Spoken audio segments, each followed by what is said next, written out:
Our Region's Business is sponsored by PNC for the achiever in you. Our Region's Business.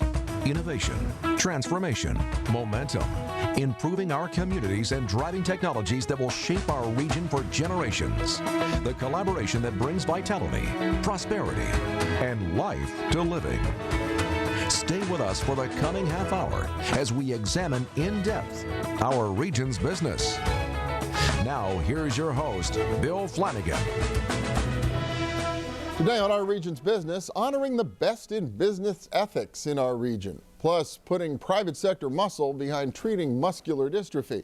But first, the H.J. Heinz Company's done a common thing so uncommonly well that Warren Buffett himself has helped to finance the sale of the company. The blockbuster business news broke little more than a week ago when Heinz announced that an investment company called 3G and Buffett's Berkshire Hathaway were buying the venerable Pittsburgh-based company for $28 billion, the biggest deal ever in the food business.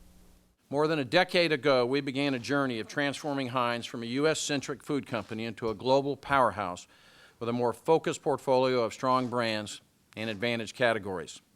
With 2/3 of our sales now generated outside the United States and 25% of our sales in emerging markets, the company has built significant global reach and capabilities. Today's announcement confirms the value of what we have achieved and the strength of the platform we have built for continued superior performance.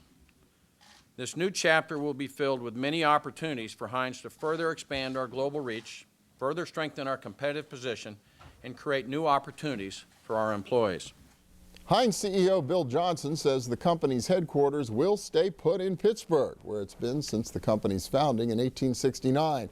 Yet it still raised concerns among those who've been around here long enough to remember when a number of big corporate names were under siege, and at least a few of them disappeared, with Gulf Oil being the poster child for this sort of thing.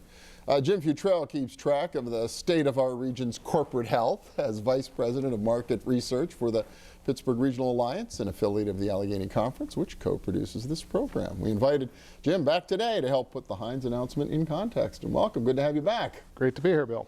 Yeah, I mean, we're familiar with this here in Pittsburgh. You know, every time we get one of these big announcements involving one of our signature companies, everybody is a little concerned about that. I mean, what is the current state of sort of the corporate headquarters scene in our region? Well, actually, that's been one of our most healthiest sectors here in the region. We have about 40,000 people employed in the sector called management of companies, which includes headquarters.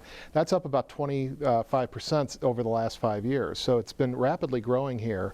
And the percentage of people working in that here is really over twice the U.S. average. So it is still a large and vibrant sector here. And I think you see that even manifested in the number of new headquarters that are being under construction here in the region with PNC and ANSYS and Milan. And what's really driving that? You know, this management of companies or this headquarters category? We have a number of assets. The university community produces a steady pipeline of talent.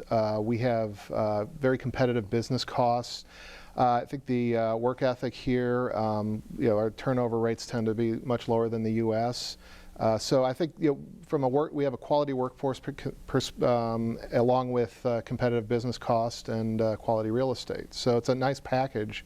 It's a great place to run a company. How much has the recent activity in shale gas and energy been part of this? Well, I think you have seen a number of oil and gas companies come here and set up regional headquarters, Range Resources, Shell, Chevron. So that's part of it, but even goes beyond that. Reed Smith and K&L Gates are billion-dollar global companies that call Pittsburgh home. You don't really think of that in a law firm. UPMC and Highmark are both multi-billion-dollar entities in and of themselves that, if they were publicly traded, would put them on the Fortune 500. So it's a very diverse base of companies that fall within that. So we got a little more sound from the Heinz news conference from a week or so ago that again speaks to this hot button issue around the headquarters location. Why don't we give it a quick look? There's a lot of legislators, local leaders in the community, workers, and even residents who want the guarantee that Heinz will stay in Pittsburgh. Words are sometimes meaningless. What guarantee can you give this community? You know, we have said that publicly in a variety of instances. Warren Buffett has said it publicly, and it's on the merger agreement. It's in the contract, which is about as strong as it can get. And then Warren Buffett Monday gave us his assurances that he had absolutely no interest in this company leaving Pittsburgh. Neither do we. We are very proud of the company's Pittsburgh heritage. This company's been around for 140 years approximately here, and so we are committed to keeping the headquarters here in Pittsburgh and to continue to be involved with Heinz Stadium and the community. All right, well, encouraging news from one of the acquirers, the H.J. Heinz Company. But you know, people around here were skeptical. Everybody remembers golf. Everybody remembers Coppers, that big hostile takeover. Everybody remembers the breakup of Westinghouse. Yet a lot of those names are still part of Pittsburgh. Right. One of the things we always have to remember is that corporations change and evolve. You know, Heinz, maybe while their ownership is changing, you have to always remember, you know, one of the assets that they purchased was the talent here in Pittsburgh at that headquarters. And, you know, I don't think, given what they paid, it would be a wise business decision for them to risk losing that talent. But, you know, you mentioned Coppers. Yeah, I mean, yeah, there was that big hostile takeover that everybody remembers from the 80s, but you know, people don't really realize they're still here, headquartered as a billion-dollar publicly traded company. Westinghouse, the Westinghouse we knew, you know, back, you know, in the early part of the century, in the 20th century, yeah, they no longer exist. You know, their broadcasting operations moved to New York, but you know, they still have their nuclear operations here, based here as Westinghouse. Again, a multi-billion-dollar company owned by Toshiba out of Japan. But then a lot of the divisions that used to be known as Westinghouse exist as Eaton and Wesco, which of itself is now a Fortune 500 company. And I think, you know, if you add it all up, there are actually more people working for Westinghouse legacy companies here in Pittsburgh now than there were when Westinghouse broke up back in the 1990s. We've got a few seconds left, but I even love the Gulf connection and how that's now kind of come around full circle.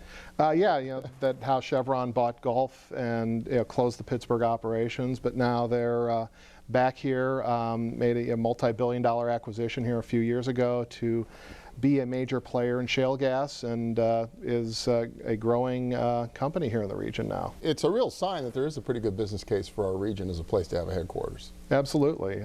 Can't think of a better place. All right, Jim Futrell from the Pittsburgh Regional Alliance, thank you so much. Thank you. Appreciate it. And we'll be back with the best in business ethics in our region. Stay with us.